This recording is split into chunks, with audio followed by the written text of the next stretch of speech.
प्रियजनों, एक बार प्रेम से बोलिए जय कामाख्या मैया की। जय हो परमपिता परमेश्वर भोलेनाथ की। जय हो सर्व देवता की। आज वीडियो बनाने का जो उद्देश्य है वो मैं आप सभी लोगों को बताना चाहता हूँ। ये है माँ कामाख्या धाम मंदिर, सरस्वतीपुरम, गोमती नगर, लखनऊ। माँ ने हमें उस योग्य बनाया है। अब बनाया कैसे है? हवा में नहीं बनाया है। 26 साल तक हमने शमशान में रातें काटा हूँ, तपस्या किया। आधी उम्र जो है हमने शमशान में बिताया हूँ और आज भी शमशान जाता हूँ, वहाँ पर पूजन बंदन करता हूँ, बहुत कुछ होता है। तो उसका परिणाम है, उस तपस्या का परिणाम है कि यहाँ पर माँ ने दरबार बनवाया और हमको बैठाया, सिंहासन दिया कि पुत्र अब यहाँ बैठ करके लोगों का कल्याण करो। तो लोगों को कल्याण करने के उद्देश्य से माँ ने हमको जब यहाँ बैठाया है, तो हमारा धर्म है, कर्म है कि हम लोगों का कल्याण करूं। तो लोगों का कल्याण कर रहा हूं, हो रहा है। आज यह दरबार देश के, अपने देश के कोने कोने में प्रचलित है और कई अन्य देशों में भी नाम है इस दरबार का। तो ये तपस्या का फल है। हमारे मंदिर तो आप बहुत देखे होंगे, देश के कोने कोने पर बहुत देखे होंगे। बहुत ऐसे मंदिर हैं जहाँ दिया बाती करने वाला कोई नहीं, मंदिर बना है। और बहुत से ऐसे मंदिर हैं जहाँ लाखों भक्तों की भीड़ लगी। ये भी बात है ना। तो वहाँ लाखों लोगों की भीड़ लगी है तो उसका भी कोई कारण होगा ना, कोई से हवा में लगी है। वहाँ के पुजारी, वहाँ के तपस्वी जो होंगे वो कितनी तपस्या किए होंगे, कितनी मेहनत किए होंगे, और वहाँ पर प्रभु की कृपा, माँ की कृपा बरस रही है, तब वहाँ भीड़ लगी। अब बहुत से ऐसे मंदिर हैं जो हवा में पड़े हैं, वहाँ दिया बाती करने वाला कोई नहीं। ये भी एक समस्या है। बड़े बड़े मंदिर हैं, अच्छे मंदिर बने हैं। तो हमारा कहने का तात्पर्य केवल ये है, आज हम जो वीडियो बना रहा हूँ उस वीडियो का तात्पर्य केवल ये है कि किसी भी गृहस्थ आश्रम में किसी भी व्यक्ति को शादी होने के बाद अगर कन्या पैदा होती है तो उसे ये कहते हैं कि भैया फलाने के घर लक्ष्मी जी आई हैं। और अगर लड़का पैदा होता है तो कहते हैं अरे भैया फलाने घर तो पुत्र रत्न की प्राप्ति हुई है, पता नहीं कौन विश्व देवता का अंश आया है। लेकिन लड़कियां जब पैदा होती हैं तो उनको देवी के रूप माना जाता है। और माता पिता जो होते हैं उनको पढ़ा लिखा करके चाहते हैं कि वो अच्छे घर परिवार में जाए और घर परिवार का नाम रोशन करे। हर माता पिता की यही तमन्ना होती है कि अच्छा घर मिले, अच्छा वर मिले और उस घर में जा कर के हमारी पुत्री ऐसे अच्छे कार्य करे कि नाम रोशन हो।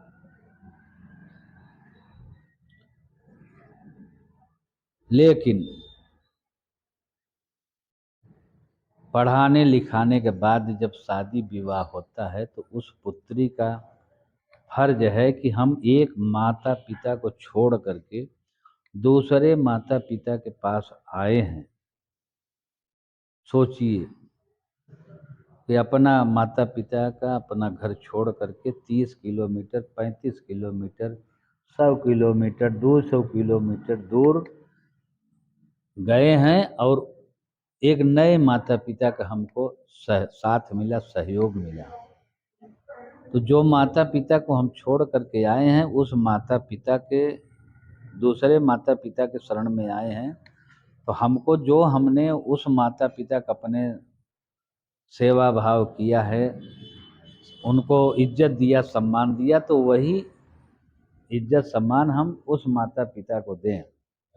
और पति जो होता है वो पत्नी का पति परमेश्वर कहलाता है। अगर पत्नी देवी के रूप में है तो पति भी कोई देवता का रूप है कि नहीं है, कि वो घास फूस है। अगर पत्नी देवी है तो पति जो है परमेश्वर का रूप है। तो जो अगर कन्या ससुराल आ करके अपने पति की न इज्जत किया, न सम्मान किया, और न उनको उस रूप में पूजा जाना, तो वो पत्नी कहलाने योग्य भी नहीं है।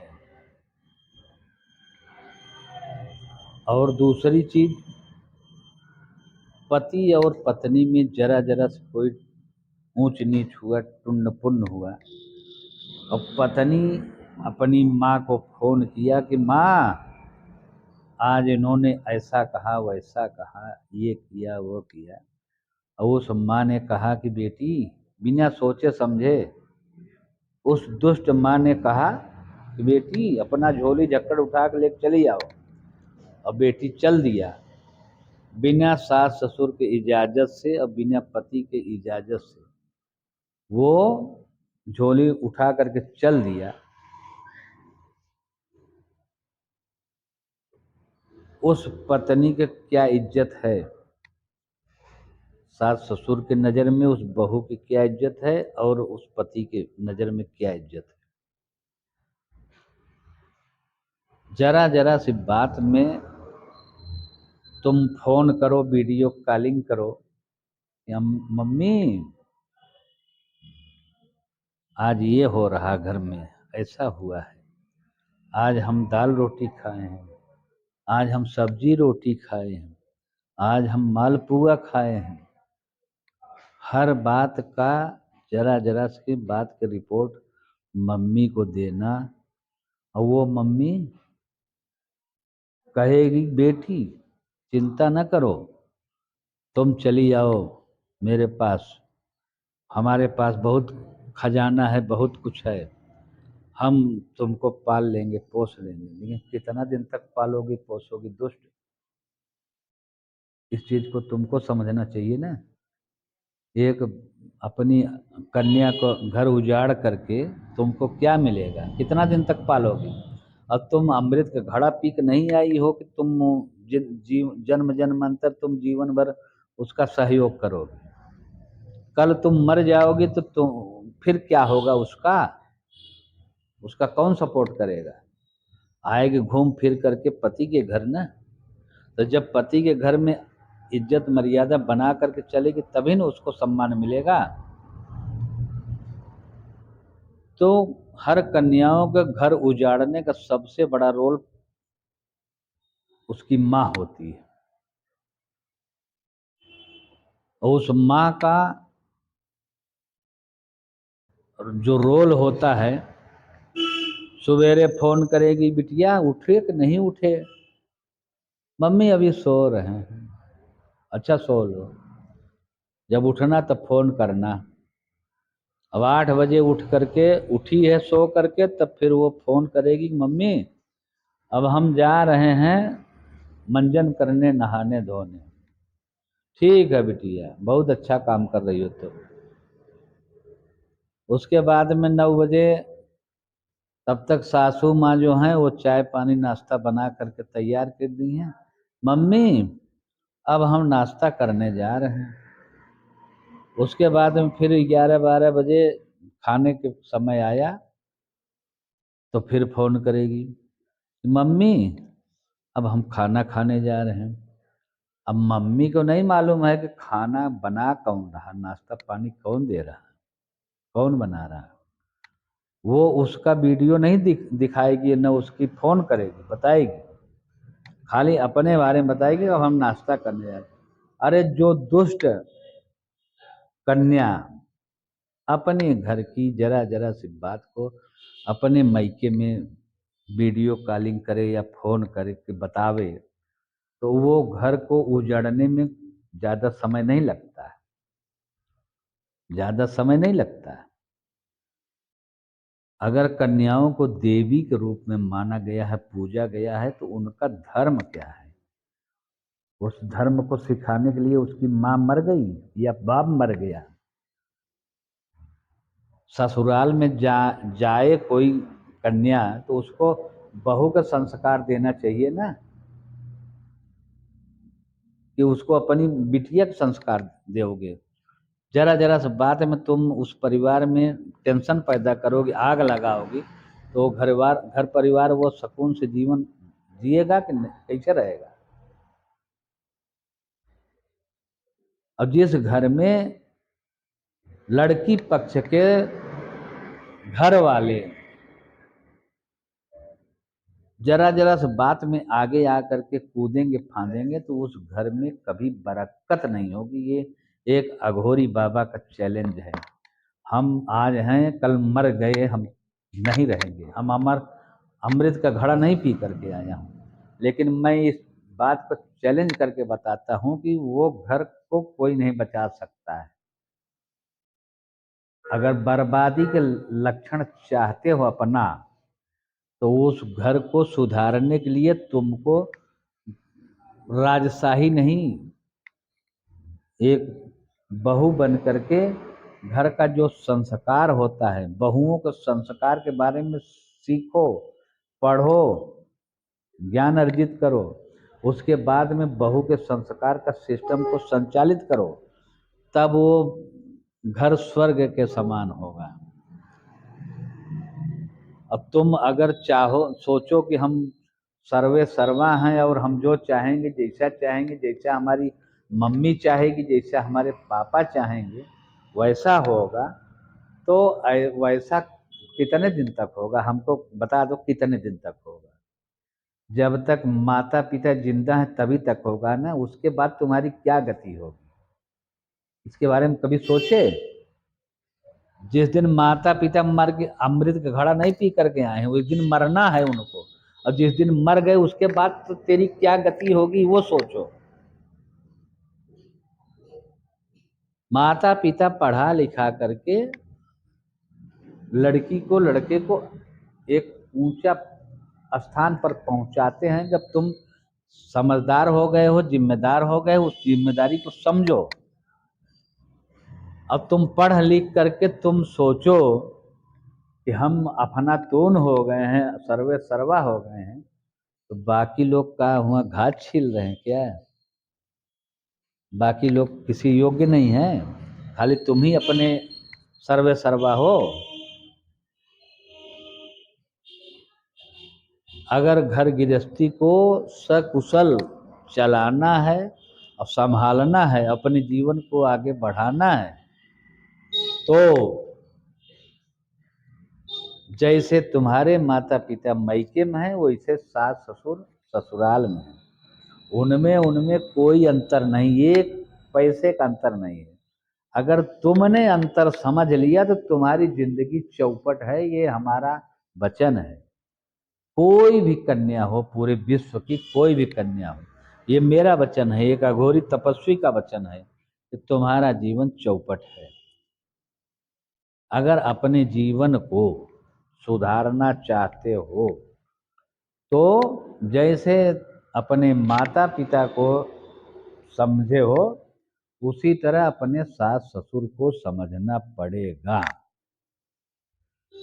और पति तो सर्वे सर्वा है। अगर उस पति को तुम चपरासी और नौकर की भांति इज्जत दोगी, सम्मान दोगी, तो मैं बता रहा हूं ना, तुम्हारी जिंदगी ऐसी नरक गुजरेगी कि तुमको कोई पानी देने वाला नहीं मिलेगा, ना कोई दाना देने वाला मिलेगा। एक समय आएगा, नोट कर लो, एक समय आएगा, नोट कर लो, आएगा। चाहे वो तुम्हारा लड़कियां बहुरिया करें और चाहे कोई भी करे, करेगा। तब तुम्हारी क्या गति होगी, तुम क्या क्या सोच के मरोगी, तड़पोगी।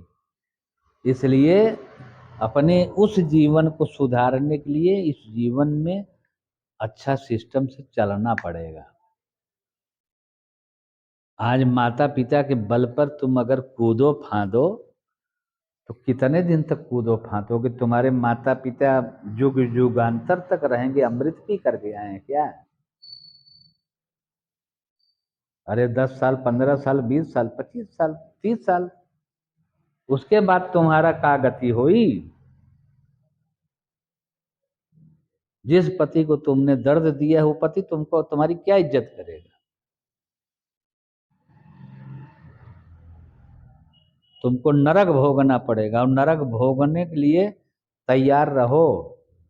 अगर नरक नहीं भोगना है तो जैसे तुम्हारे वो माता पिता थे वैसे तुम्हारे ससुराल में माता पिता है, उनकी इज्जत करो, सम्मान करो और अपने पति की इज्जत करो, सम्मान करो। पति भी तुम्हारी इज्जत करेगा, सम्मान करेगा। हमारे पास सवेरे से शाम तक पर डे 10-20 ऐसे केस आते हैं, महाराज जी, गुरु जी, ये समस्या वो समस्या। तो मैं सुनने के बाद ये कहता हूं कि तुम अपनी बात बताओ, तुमने क्या अच्छा कर्म किया है? सास ससुर का जो दोष तुमने बता दिया, पति के दोष बता दिया, तुमने क्या अच्छा काम किया है ये हमको बता दो। वही बोलती बंद हो जाती है। तो मैं समझ जाता हूं कि सबसे बड़ी दुष्ट तो तुम हो, सबसे बड़ी दुष्ट तुम हो। तुम अपना घर स्वयं उजाड़ रही हो। उजाड़ो, हमारे पास कोई इलाज नहीं। ऐसे दुष्टों का कोई इलाज ही नहीं मेरे पास।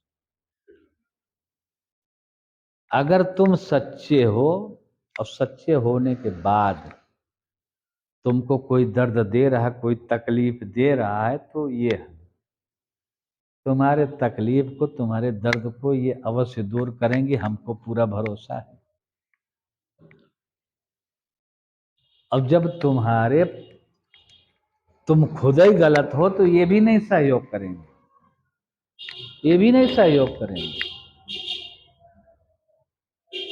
अब तुम अपने माता पिता के बल पर कूद रहे हो तो कूद लो, लेकिन कितना दिन तक कूदोगे?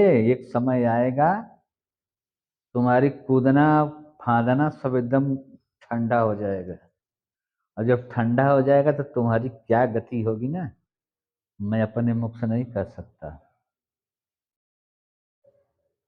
तुम्हारी वो गति होगी कि आंसू बहेंगे तो कोई पोंछने वाला भी नहीं मिलेगा।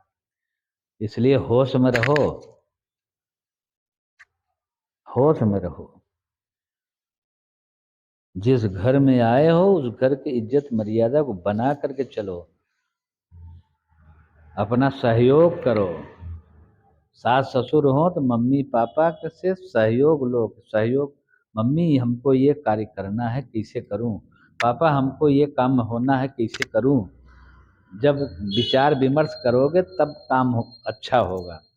अब मम्मी ने फोन किया कि बिटिया चली आओ, तो तुम फोन अटैची पैक करे और बैग पैक करे चल दियो। अरे तो तुमको खुद सोचना चाहिए, कितना दिन तक चलोगी? कितना दिन तक? हमको इस बात का कमेंट भी लोग लिखना कि हमको इतना दिन तक, कितना दिन तक तुम कूदोगे फांदोगे? मेरे पास सैकड़ों हजारों लोग आते हैं यहाँ पर मंदिर में, और हम सबको समझाता हूँ, बताता हूँ, रास्ता दिखाता हूँ, और जो सत्य होता है तो उस सत्य का उपाय भी करता हूँ, कराता हूँ। आज लाखों लोगों का जीवन हमने बदल दिया है, लाखों लोगों के, एक दो नहीं, लाखों लोगों का। इसलिए हमारा यही सुझाव है, सभी भाई और बहनों से निवेदन है कि अपने अपने संस्कार को भूलो नहीं, अपने अपने संस्कार को साथ में लेकर के चलो और चल करके अपने जीवन को सुखमय बिताओ। और नहीं बिताओगे तो फिर ये भी नहीं साथ देंगे। अब तड़प तड़प करके बहुत से ऐसे लोगों को देखा फांसी लगा लिए, बहुत से ऐसे लोगों को देखा हूँ जहर खा लिए, बहुत से ऐसे लोगों को देखा हूँ कहाँ कहाँ चले गए। तो तुमको भी जाना है तो कोई रोक नहीं सकता, जाओ जहर खा लो, मर जाओ, कुछ भी कर लो, कोई नहीं बचा पाएगा। लेकिन अगर सुखमय जीवन बिताना है तो जैसे मैं बता रहा हूँ, जैसे अपने माता पिता का मायके में भाव रखे हो, व्यवहार रखे हो, उसी तरह अपनी ससुराल में सास ससुर की भी सेवा करो और उनकी आज्ञा का पालन करो। सास ससुर ये कभी नहीं चाहेगा कि हमारी बहू को हम तकलीफ कोई दें। क्यों देंगे भाई? हमारा तो जीवन बीत गया, अगले का जीवन तो बीत गया, अब तुम्हारा जीवन शुरू होना है, तो अगला क्यों तकलीफ देगा? बहुत से बातें हैं। आज के वीडियो में इतना ही है, फिर दोबारा मैं फिर वीडियो दूसरा बनाऊंगा, क्योंकि इस वीडियो में फिर बहुत लंबा समय हो जाएगा। तो एक बार प्यार से बोलिए जय हो कामाख्या मैया की, जय हो परमपिता परमेश्वर।